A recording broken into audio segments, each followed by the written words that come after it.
6 months into his presidency of the American Medical Association, a Flint physician is helping to shape national conversations about health. Our Dawn Jones sat down with AMA President Dr. Bobby Mukkamala to talk about his recent trip to the White House, policy, and how his own health journey has changed his perspective on time and purpose. There's a saying that an ounce of prevention is worth a pound of cure. And when Dr. Bobby Mukkamala walked into the White House earlier this year, it wasn't about politics, it was about prevention. I was very excited that what we're hearing from the top, so to speak, is that we need to focus more on diet and nutrition. Dr. Mukkamala says the U.S. spends $4.5 trillion a year on health care and still lag behind other developed nations in key outcomes. We need to invest that in disease prevention instead of being great at taking care of things when things go bad. The president of the American Medical Association was invited by HHS Secretary Robert F. Kennedy Jr. to a press conference in January announcing major revisions to the dietary guidelines for Americans, also known as the food pyramid. A shift the AMA, under the leadership of Dr. Mukkamala, supports. Because that is our goal, to preserve health, to prevent disease. And diet and nutrition is the way to accomplish that. Exercise and all that stuff too, but diet and nutrition is the most fundamental thing.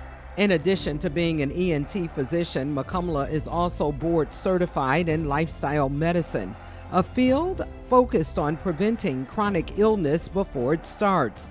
As president of the AMA, he has received both praise and criticism for his support of the revised guidelines, which prioritize proteins, fruits and vegetables, and healthy fats, with red meat, cheese, and whole milk prominently featured at the top of the pyramid and minimizing grains and processed foods. Dr. Mukkamala says while the details of the new dietary guidelines will continue to be debated, it's the larger message that matters the most. Right? And so yes, there's plenty that scientifically we look at and we're like, we're not so sure about that.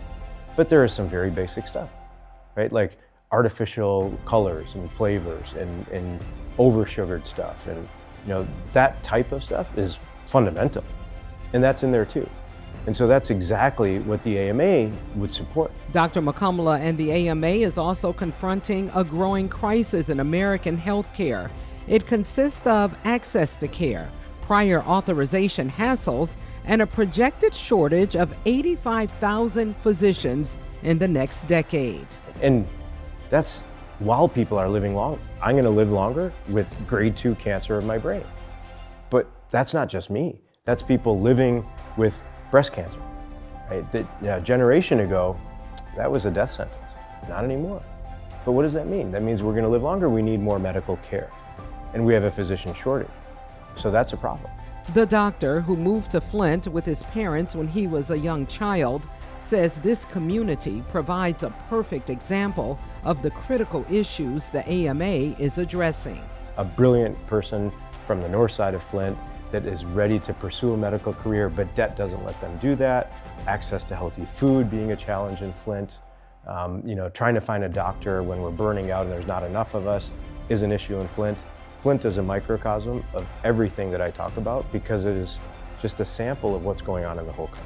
Just as he was accepting the role of president of the AMA, he learned he had a grade 2 astrocytoma, or a slow-growing brain tumor.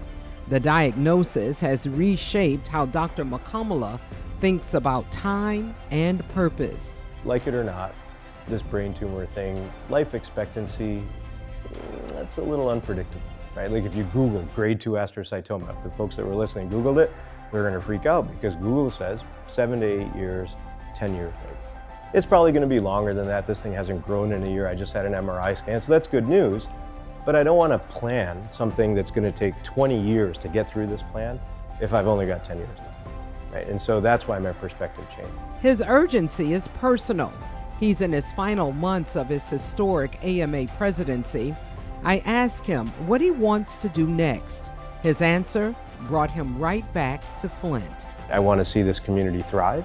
I want to see this city thrive.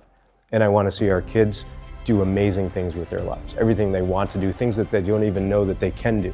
Beyond medicine and national policy, the time he has left, he wants to focus on education and opportunity for young people in Flint. My hope is that I can balance my day so that in the morning, I'm cleaning out earwax in my office and my patients are thankful for that. And come noon, I come home, have lunch, go to the new Flint High School. I'll go to the old one too, but maybe even a new Flint High School right down the road and teach math and or science or prepare kids for college examinations like I've been doing with ACT prep or essay writing in the Common App. These would be awesome days. Dawn Jones, ABC 12 News.